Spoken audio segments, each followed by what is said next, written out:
السلام علیکم ورحمت الله وبرکاته. امید لرم چې تاسې به راته روغ او جوړ اوسئ. زه میراج الدین شینواری یو ځل بیا له میراج خان ټیکنیکل یوټیوب چینل څخه ستاسې په خدمت کې یم. په نن ویډیو کې به انشاءالله تاسې ته په دې باندې خبره وکړو چې څنګه موږ ستاسې د یوټیوب چینل چې دی یو کال پوره شي او موږ تاسې د یوټیوب چینل پارټنر پروګرام پوره نه کړو. یعنی زموږ ستاسو چینل مثلا نن ما جوړ کو یو کال پوره شو او د زما د یوټیوب چینل 1000 سبسکرایبر او 4000 غنټې واچ ټایم برابر نه کړ. زیات کسان پوښتنه کوي چې آیا زما یوټیوب چینل ختمیږي که څه یا څه شی. نو دغه ویډیو تاسې تر پایه وګورئ ترڅو په هر څه باندې تاسې پوه شئ. د هر څه نه مخکې خورا درنه هیله در څخه لرم که چیرته تاسو زما په چینل کې نوي یاستئ او تاسو تر اوسه هم میراج خان ټیکنیکل یوټیوب چینل نه وي سبسکرایب کړئ، د ویډیو په سر خط باندې لیکل شوي سبسکرایب مې تاسې کلیک وکړئ او په خوا کې کوم بل نشان چې روزي په باندې کلیک کړئ، په آل باندې کلیک وکړئ. په دې سره به زما هر یوه نوي ویډیو تاسو ته په وخت سره در رسیږي. نو رادرومو ویډیو شروع کوو چې څنګه مثلا زما په یوټیوب چینل باندې کوم چینل چې ما مثلا نن جوړ کړ او یو کال پرې ورسید، یو کال وروسته چې دی ما 1000 سبسکرایبر او 4000 غنټې واچ ټایم برابر نه کړ. زیات کسانو پوښتنه کړې وه چې آیا زما چینل ختمیږي او که نه. ستاسې چینل چې دی نه ختمیږي، ستاسې کار له هغې ورځې حسابیږي مثلا کله چې ستاسې کار شروع مثلا که په دې یو کال کې ستاسې د یوټیوب چینل سبسکرایب او واچ ټایم برابر نه کړ، څه پروا نه کړه، ستاسې یوټیوب چینل نه ختمیږي.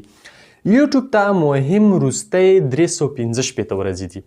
په وروستۍ 315 ورځو کې به ته دې ته 1000 سبسکرایبر او 4000 غنټې واچ ټایم برابر کړي. د هغې وروسته به ستا یوټیوب چینل چې دی مونټایز شي.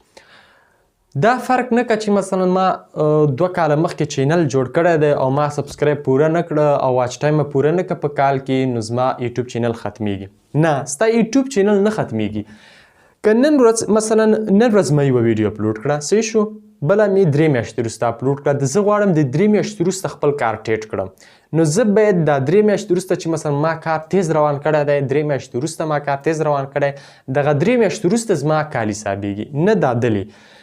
دا دلې مې حسابیږي. بیا کله چې تاسې یوټیوب سټډیو ته لاړ شئ، هلته د هغوی ته مهم لاست ورځې دي. لاست خدای د که چې ستا چینل 4 کاله شوي وي او 2-3 کاله شوي وي او ته 3 کال وروسته راپورته شي او راشي او خپل یوټیوب چینل ته راشي او غواړې چې کار شروع کړي، نو ستا یوټیوب چینل چې دی نه ختمیږي، یوټیوب چینل نه ختمیږي.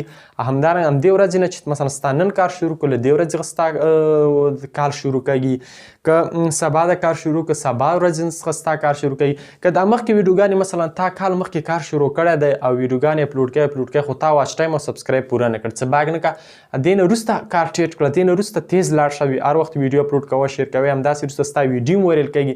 که چیرته ستا یوه ویډیو وایرل شوه، هغه په میاشت کې مثلا 1000 سبسکرایبر 4000 غنټې واچ ټایم هر څه برابر کړه، ستا یوټیوب چینل چې دی مونټایز کیدای شي.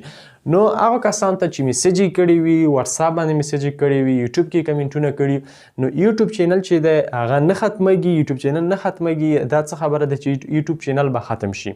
یوټیوب چینل نه ختمیږي. مثلا یوټیوب ته چې دی مهمي وروستۍ 315 ورځې، یعنې په وروستیو ورځو کې به ستا دومره برابری. که ته خدای که هر کله برابر ستا یوټیوب چینل باندې د 15 کاله شوي وي، خو څه پروا نه کړه، باید هغې ته مهم چې دی لاست ورځې دي.